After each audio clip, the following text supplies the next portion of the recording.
নমস্কাৰ চাবলৈ আৰম্ভ কৰিছে আছামিজ ট্ৰেণ্ডিং। আজি 1 জুলাই আৰু আজিৰ দিনটোৰ কেইবাটাও গুৰুত্বপূৰ্ণ খবৰ আহি পৰিছে আৰু এনেধৰণৰ খবৰসমূহ নিতৌ চাবলৈ চেনেলটো ছাবস্ক্ৰাইব কৰি ভিডিঅ'টোত এটা লাইক কৰি দিবলৈ আজিৰ দিনটোৰ প্ৰথমটো ব্ৰেকিং নিউজ। পুনৰ উত্তাল লোকসভাৰ সদনত পুনৰ বাকযুদ্ধ বিজেপি আৰু বিৰোধী এলায়েন্স ইণ্ডিয়াৰ মাজত আৰু তাৰ মাজতেই কংগ্ৰেছৰ যুৱৰাজ ৰাহুল গান্ধীৰ সদনতেই বিস্ফোৰক মন্তব্য। লিখি ৰাখক, গুজৰাটত এইবাৰ আপোনালোকক পৰাস্ত কৰিম। সদনত ৰাহুল গান্ধীৰ এই হুংকাৰ।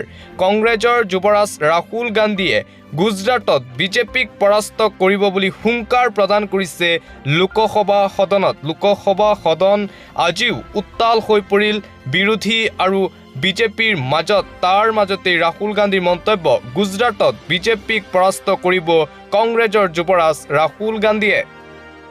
আন এটা ব্ৰেকিং নিউজ। RSS দেশৰ বাবে ক্ষতিকাৰক। মহাত্মা গান্ধীৰ হত্যাৰ আঁৰতেই আছিল RSS ভাৰতৰ বাবে অতিকৈ ক্ষতিকাৰক। বিগত 10 বছৰত দেশৰ সকলো শিক্ষা অনুষ্ঠান কব্জা কৰিলে বিজেপি। RSSে গডছেক প্ৰৰোচিত কৰি হত্যা কৰিছিল মহাত্মা গান্ধীক। নিৰ্বাচনৰ সময়ত প্ৰধানমন্ত্ৰীয়ে 300 বাৰতকৈ অধিক মন্দিৰ মছজিদ হিন্দু মুছলমানৰ কথা ক'লে। বিৰোধী দলৰ ঘোষণাপত্ৰ এটা বিশেষ ধৰ্মৰ লোকৰ বাবে বুলি অভিযোগ আনিলে। বিজেপিৰ বিৰুদ্ধে 117টা অভিযোগ আনিলে এইবাৰ কংগ্ৰেছ দলে। ইয়াৰে 14টা অভিযোগ আছিল প্ৰধানমন্ত্ৰী নৰেন্দ্ৰ মোদীৰ বিৰুদ্ধে। এই অভিযোগসমূহক লৈ আজিলৈ একো ব্যৱস্থা গ্ৰহণ কৰা নহ'ল বুলি মন্তব্য খাৰ্গেৰ। RSS ভাৰতৰ বাবে অতিকৈ ক্ষতিকাৰক বুলি মন্তব্য মল্লিকাৰ্জুন খাৰ্গেৰ। আন এটা গুৰুত্বপূৰ্ণ খবৰ। বিভাজনকাৰীক লৈ কঠোৰ ন্যায়ালয়। বিভাজন আনিব বিচৰাসকলক লৈ কঠোৰ বাৰ্তা দেশৰ মুখ্য ন্যায়াধীশৰ। কি খাব, কাৰ পূজা কৰিব তাক কোনেও নিৰ্ধাৰণ কৰিব নোৱাৰে। দেশৰ মুখ্য ন্যায়াধীশ DY চন্দ্ৰচূড়ৰ কঠোৰ বাৰ্তা। সংবিধানে ভাৰতীয় নাগৰিকক যেনেদৰে ইচ্ছা তেনেদৰে থাকিবলৈ অধিকাৰ দিছে। নাগৰিকৰ এই অধিকাৰত কোনেও হস্তক্ষেপ কৰিব নোৱাৰে। কলিকাতাৰ এক অনুষ্ঠানত অংশ লৈ চন্দ্ৰচূড়ৰ এই গুৰুত্বপূৰ্ণ মন্তব্য। বিভাজন আনিব বিচৰাসকলক লৈ কঠোৰ বাৰ্তা প্ৰেৰণ কৰিলে মুখ্য ন্যায়াধীশে। কি খাব, কাৰ পূজা কৰিব তাক কোনেও নিৰ্ধাৰণ কৰিব নোৱাৰে। ভাৰতত সংবিধানে যোনে যাক যি অধিকাৰ দিছে সেই অধিকাৰ মতেই দেশত চলিব পাৰিব বুলি মন্তব্য মুখ্য ন্যায়াধীশৰ। পৰৱৰ্তী খবৰ। ৰাজ্যত পুনৰ তীব্ৰ প্ৰতিবাদী কাৰ্যসূচী। ছাত্ৰৰ প্ৰতিবাদত উত্তাল গুৱাহাটী বিশ্ববিদ্যালয়। কেচ ফৰ মাৰ্কছে কঁপাইছে বিশ্ববিদ্যালয়খন। সমগ্ৰ ঘটনা পুংখানুপুংখকৈ তদন্তৰ দাবী শিক্ষাৰ্থীৰ। বিশ্ববিদ্যালয়খনত ধনৰ বিনিময়ত মাৰ্কশ্বিটত নম্বৰ বৃদ্ধিৰ কেলেংকাৰী। 12-13 হাজাৰ টকাতে শিক্ষাৰ্থীয়ে বৃদ্ধি কৰিব পাৰে নিজৰ মাৰ্কছ। এই কেলেংকাৰী সন্দৰ্ভত আৰক্ষীয়ে এই পৰ্যন্ত গ্ৰেপ্তাৰ কৰিছে 9জনকৈ অভিযুক্তক। কেচ ফৰ মাৰ্কছ ব্যৱস্থাক লৈ এইবাৰ উত্তাল হৈ পৰিছে গুৱাহাটী বিশ্ববিদ্যালয়। ছাত্ৰৰ প্ৰতিবাদত উত্তাল গুৱাহাটী বিশ্ববিদ্যালয়। সমগ্ৰ ঘটনা পুংখানুপুংখকৈ তদন্তৰ দাবী শিক্ষাৰ্থীৰ আৰু এই প্ৰতিবাদী কাৰ্যসূচী। আন এটা অতিকৈ গুৰুত্বপূৰ্ণ খবৰ। নতুন আইনত আৰক্ষীৰ বাবে কেইবাটাও নিয়ম নামানিলে বিপদত পৰিব আৰক্ষীয়ে। 3খনকৈ নতুন আইনক লৈ সংবাদমেল গৃহমন্ত্ৰী অমিত শ্বাহৰ। কেৱল অপৰাধীয়েই নহয়, আৰক্ষীও পৰিব বিপদত। নতুন আইনত আৰক্ষীৰ বাবে কেইবাটাও নতুন নিয়ম প্ৰযোজ্য কৰা হৈছে। আৰক্ষীয়ে গোচৰ পঞ্জীয়ন কৰাটো বাধ্যতামূলক এতিয়াৰে পৰা। 3 দিনৰ ভিতৰত আৰক্ষীয়ে গোচৰ পঞ্জীয়ন কৰিব লাগিব। 3 দিনৰ ভিতৰত গোচৰ ল'ব লাগিব আৰক্ষীয়ে। 7 দিনৰ ভিতৰত তদন্তৰ প্ৰতিবেদন যুগুত কৰিব লাগিব আৰক্ষীয়ে।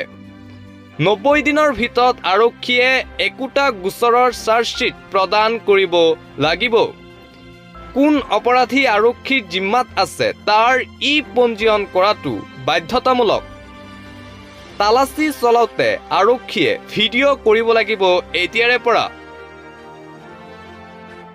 বেইল লাভৰ বাবে অপৰাধীয়ে আদালতত যোৱাৰ প্ৰয়োজন নহ'ব। জেলৰ অধ্যক্ষগৰাকীয়ে অপৰাধীক অপৰাধ অনুযায়ী জামিন প্ৰদান কৰিব। 24 ঘণ্টাৰ ভিতৰত গ্ৰেপ্তাৰ হোৱা ব্যক্তিগৰাকীক মেজিষ্ট্ৰেটৰ সন্মুখত হাজিৰ হ'ব লাগিব। সময় কম কৰি ন্যায় প্ৰদান কৰিবৰ বাবে চেষ্টা কৰা হৈছে। এইসমূহ আইনত নতুন 3 আইনৰ পাছতে খৰতকীয়া হ'ব ন্যায় ব্যৱস্থা। মহিলা আৰু শিশুৰ বিৰুদ্ধে অপৰাধৰ বাবে কঠোৰ শাস্তিৰ ব্যৱস্থা গ্ৰহণ কৰা হ'ব।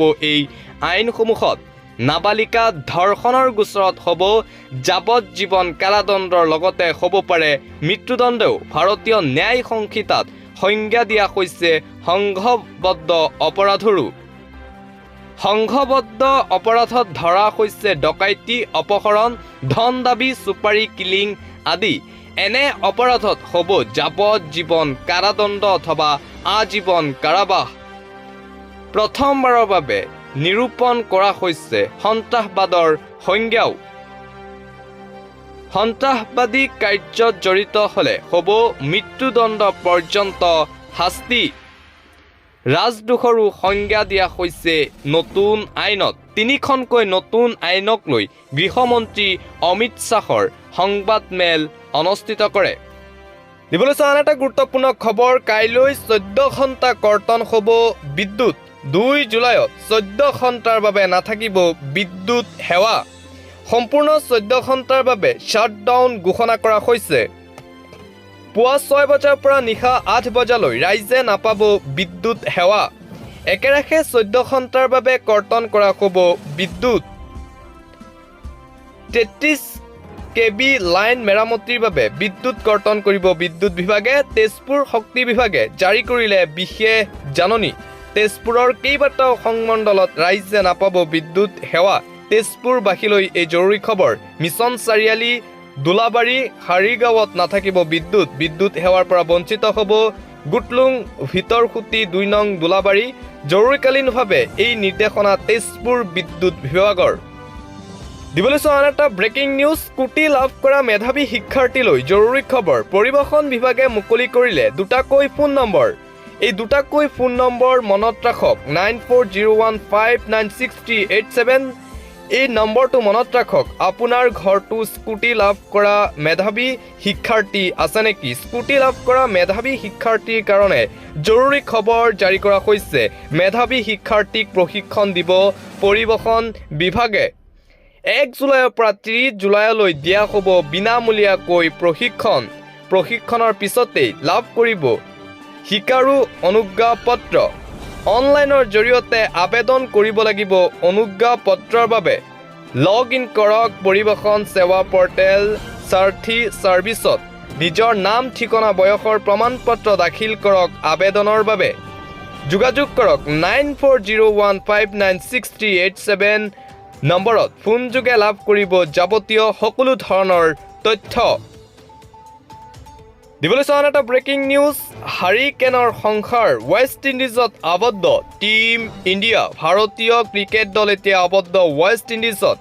বিশ্বকাপ জয় কৰি দেশলৈ আহিব পৰা নাই টিম ইণ্ডিয়া। বেৰিল হাৰিকেনৰ বাবে আবদ্ধ হৈ আছে ৱেষ্ট ইণ্ডিজত ভাৰতীয় দল। হোটেলতেই সময় কটাইছে ক্ৰিকেটাৰসকলে। বাৰ্বাডোছত অৱস্থান কৰিছে দলটো। হাৰিকেনৰ বাবে বন্ধ কৰি দিয়া হৈছে ৱেষ্ট ইণ্ডিজৰ বিমানবন্দৰ। আজি ভাৰতলৈ অহাৰ কথা আছিল টিম ইণ্ডিয়াৰ খেলুৱৈসকল। বিশেষ চাৰ্টাৰ্ড বিমানেৰে টিমটোক অনাৰ চিন্তা চৰ্চা BCCIৰ। আৰু তাৰ মাজতে এবাৰ বাৰ্বাডোজৰ হোটেলত আবদ্ধ হৈ থাকিবলগীয়া হৈছে টিম ইণ্ডিয়াৰ আটাইকেইগৰাকী খেলুৱৈ। দিবলৈছোঁ ৰাজ্যৰ বান পৰিস্থিতিক লৈ এটা ব্ৰেকিং নিউজ, এটা জৰুৰী খবৰ। 51টাকৈ এলাৰ্ট জাৰি কৰা হৈছে ৰাজ্যৰ বান পৰিস্থিতিক লৈ। ভয়ংকৰ খবৰ। ৰাজ্যত বানৰ প্ৰলয়নকাৰী ৰূপ ক্ৰমান্বয়ে জটিল হৈ পৰিছে অসমৰ বান পৰিস্থিতি। উজনি অসমৰ কেইবাটাও প্ৰান্তত ভয়াৱহ ৰূপ ধাৰণ কৰিছে বানে।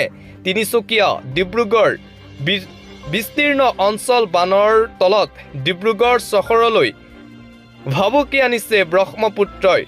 ডিব্ৰুগড়ত ব্ৰহ্মপুত্ৰৰ ভয়ংকৰ খহনীয়া দেখা পোৱা গৈছে। মাইজান অঞ্চলত হাহাকাৰ পৰিৱেশ, ভয়ংকৰ হৈছে বান পৰিস্থিতি।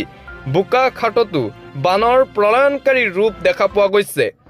কেইবাটাও প্ৰান্তত পানীৰ তলত দুলীয়াজানত ফেনে ফুটুকাৰে বাঢ়িছে বুঢ়ী দিহিঙৰ পানী। ডিব্ৰুগড়ত কৃত্ৰিম বানৰ জটিল ৰূপ। কেইবাটাও দৃশ্য ইতিমধ্যে ভাইৰেল হৈছে সামাজিক মাধ্যমত। তিনিচুকীয়াৰো কেইবাটাও প্ৰান্তত জটিল পৰিস্থিতি। লখিমপুৰত বানৰ সংহাৰী ৰূপ দেখা পোৱা গৈছে। NHPCৰ প্ৰগতি ডেমৰ এৰা হৈছে পানী। লখিমপুৰৰ কেইবাটাও অঞ্চললৈ আহিছে ভাবুকি। ৰঙানদী জলবিদ্যুৎ প্ৰকল্পৰ পৰাও এৰা হৈছে পানী। নিশালৈ জটিল পৰিস্থিতি হ'ব পাৰে লখিমপুৰ আৰু কাষৰীয়া অঞ্চলসমূহৰ। ডিক্ৰিং নদীৰো ভয়ংকৰ ৰূপ। মাজুলীত বানৰ জটিল ৰূপ। ৰাজ্যৰ বান পৰিস্থিতি অধিক জটিল হৈ পৰিছে। বহিঃবিশ্বৰে যোগাযোগ বিচ্ছিন্ন মাজুলী আৰু যোৰহাটৰ মাজত ফেৰী সেৱা সম্পূৰ্ণভাৱে বন্ধ ঘোষণা কৰা হৈছে।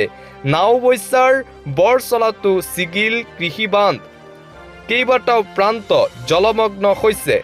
ভয়ংকৰ পৰিস্থিতি অসমত। কাজিৰঙাৰ ৰাষ্ট্ৰীয় উদ্যানতো বানৰ প্ৰভাৱ দেখা পোৱা গৈছে। কাজিৰঙাৰ সন্মুখৰে যান বাহনক সাৱধানে যোৱাৰ আহ্বান প্ৰশাসনৰ। কালগছিয়াতো বেকী নৈৰ খহনীয়া। 51টাকৈ এলাৰ্ট বানক লৈ। জোনাইতো বানৰ অবৰ্ণনীয় পৰিস্থিতিৰ সৃষ্টি হৈছে। ধুবুৰী, তামাৰঘাট, গোলকগঞ্জত বানৰ ভয়ংকৰ পৰিস্থিতি। বান পৰিস্থিতিক লৈ হস্তম হৈ পৰিছে ৰাজ্য চৰকাৰ। মুখ্যমন্ত্ৰীলৈ ফোন কৰিলে প্ৰধানমন্ত্ৰী নৰেন্দ্ৰ মোদীয়ে। কিছু সময়ৰ পিছতে বান পৰিস্থিতিক লৈ সংবাদমেল আয়োজন কৰিব অসমৰ মুখ্যমন্ত্ৰী ডক্টৰ হিমন্ত বিশ্ব শৰ্মাই।